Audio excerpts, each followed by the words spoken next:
ఇక ములకల చెరువు నకిలీ మద్యం కేసులో జోగి బ్రదర్స్ కు బెయిల్ లభించింది. దీంతో విజయవాడ జైలు నుంచి జోగి రమేష్, జోగి రాము విడుదలయ్యారు. తనను అన్యాయంగా కేసుల్లో ఇరికించి అరెస్ట్ చేశారని మాజీ మంత్రి జోగి రమేష్ ఆరోపించారు. కేసులు పెడితే భయపడబోమన్నారు.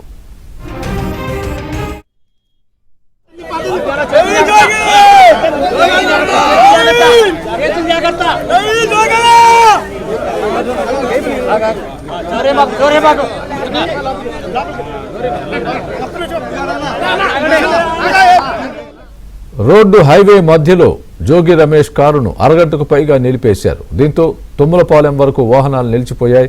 ట్రాఫిక్ నిలిచిపోయిందని, కారు ముందుకు పోనివ్వాలని పశ్చిమ ఏసీపీ దుర్గారావు అన్నారు. రాష్ట్రంలో ఎక్కడా ర్యాలీలు జరగట్లేదా అంటూ ఏసీపీతో స్వల్ప వాగ్వాదం జరిగింది. అనంతరం పోలీసులు కారును ముందుకు పోనిచ్చి ట్రాఫిక్ ను క్లియర్ చేశారు.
అన్యాయంగా అక్రమంగా ఒక అక్రమ కేసు పెట్టి 83 రోజులు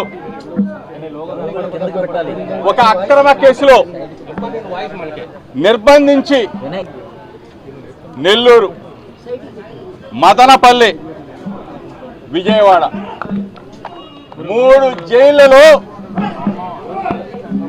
3 కారాగారాల్లో ఒక సామాన్య ఖైదీలాగా ఎన్ని ఇబ్బందులు పెట్టారో ఈ రాష్ట్ర ప్రజలకు ఒకసారి మీ ద్వారా తెలియజేస్తాను.